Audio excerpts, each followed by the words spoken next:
Olá, eu me chamo Calma Vitório, sou estudante de Biologia, curso da licenciatura, período noturno, e eu vim falar um pouco sobre o impacto dos microplásticos e o consumo acidental a partir de répteis e anfíbios. Inicialmente, a gente pode falar um pouco sobre essas substâncias nocivas que geralmente são invisíveis a olho nu.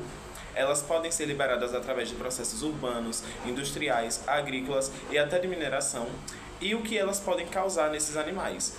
Os anfíbios e répteis, eles vão ingerir essas substâncias acidentalmente. Eles não vão ingerir essas substâncias propositalmente, já que não agregam em nada na parte de alimentação, de nutrição, entre outras coisas desses animais. Na verdade, eles podem afetar bastante tanto a sobrevivência, tanto o desenvolvimento desses animais dentro de um ecossistema. E hoje o nosso foco é esse, falar um pouco sobre o consumo de microplásticos entre esses animais. Mas então a gente se questiona, o que seriam microplásticos? Microplásticos, eles vão ser fragmentos de plásticos maiores. Geralmente eles vão ter entre seus 5 milímetros e vão ser provenientes de sacolas, garrafas PETs, entre outros materiais. E como eles podem afetar esses animais? Eles vão ser ingeridos diretamente ou indiretamente. Diretamente, o próprio animal vai ingerir esse microplástico que foi jogado no meio ambiente, ou acidentalmente, ou digamos que propositalmente pelas indústrias, pelos processos agrícolas, entre outros processos. E eles podem ingerir também indiretamente. No caso, eles iriam ingerir esses microplásticos através da alimentação deles. Outros animais que fazem parte da cadeia alimentar dos répteis e dos anfíbios viriam a ingerir esses microplásticos de alguma forma e, posteriormente, esses répteis e anfíbios iriam se alimentar desses animais, fazendo com que esse microplástico vá para o organismo deles e afete de uma determinada forma. Mas então, quais seriam os impactos da ingestão desses microplásticos através dos répteis? Como eu já disse, eles podem ingerir ou diretamente ou indiretamente, e isso vai afetar de diversas formas. Muitas vezes, eles podem alterar o sistema imunológico, o sistema reprodutor e até o comportamento desses animais.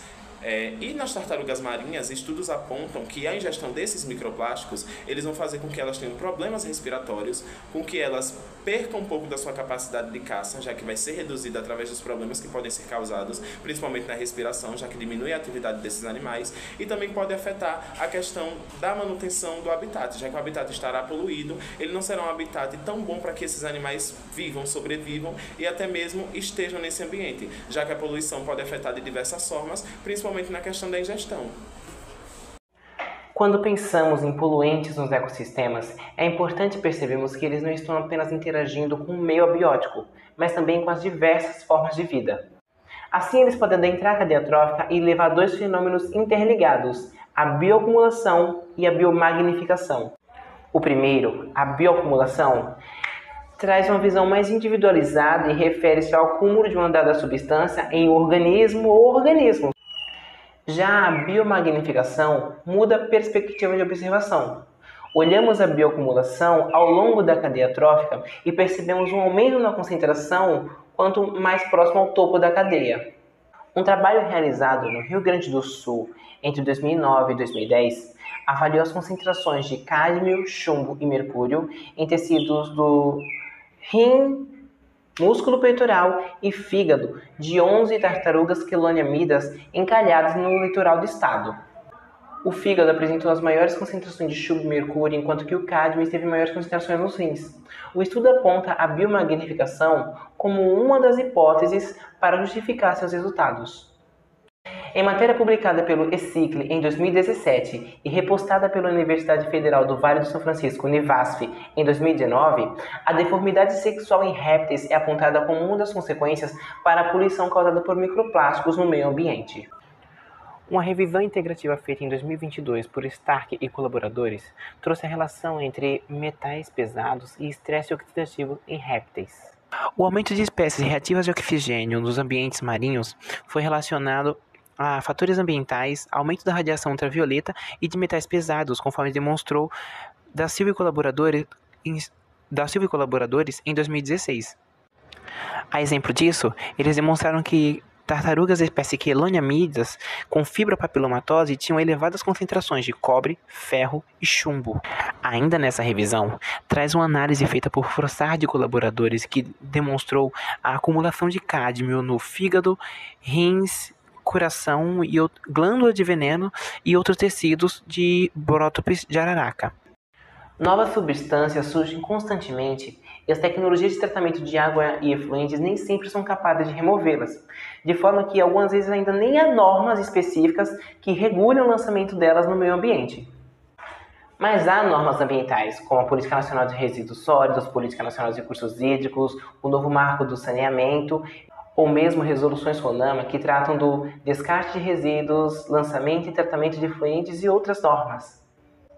Aliadas a uma educação ambiental efetiva, formal e informal, isso já representa um grande passo para a proteção ambiental. Além disso, estudos devem ser feitos buscando identificar os danos causados e desenvolver métodos de tratamento que eliminem ou transformem esses resíduos esses poluentes em formas menos agressivas ao meio ambiente.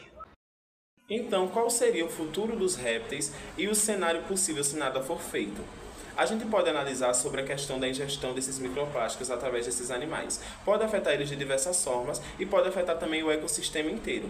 Como vejamos um cenário onde os répteis eles seriam afetados pela ingestão desses microplásticos através de suas presas, ou então um cenário onde os répteis viriam a ser extintos através dos problemas que esses microplásticos podem causar. Iria afetar totalmente a cadeia alimentar. Muitos outros animais iriam deixar de existir, já que suas alimentações podem ser restritas somente a répteis e não a outros animais. A adaptação é um período muito contínuo, então pode ser que eles não se adaptem a esses períodos, a esse processo, e venham também assumir. Ou seja, um ecossistema ele vai depender de um animal e de outro. Se um animal fica sem alimentação, ele vem a deixar de existir. Então, se outros animais continuam isso, o ecossistema ele fale por completo.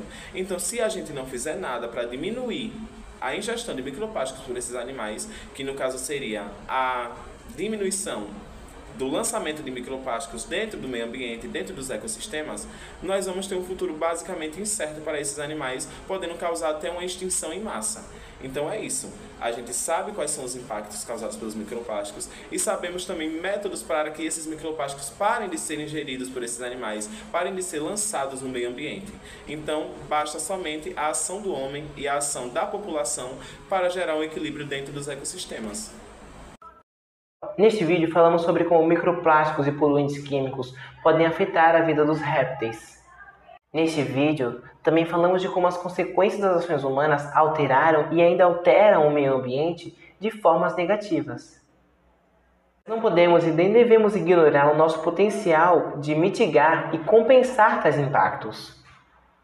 Essa é a nossa responsabilidade pelas ações da nossa espécie e também não deixa de ser mais uma das nossas tentativas de prolongarmos o nosso tempo aqui. Muito obrigado e até a próxima.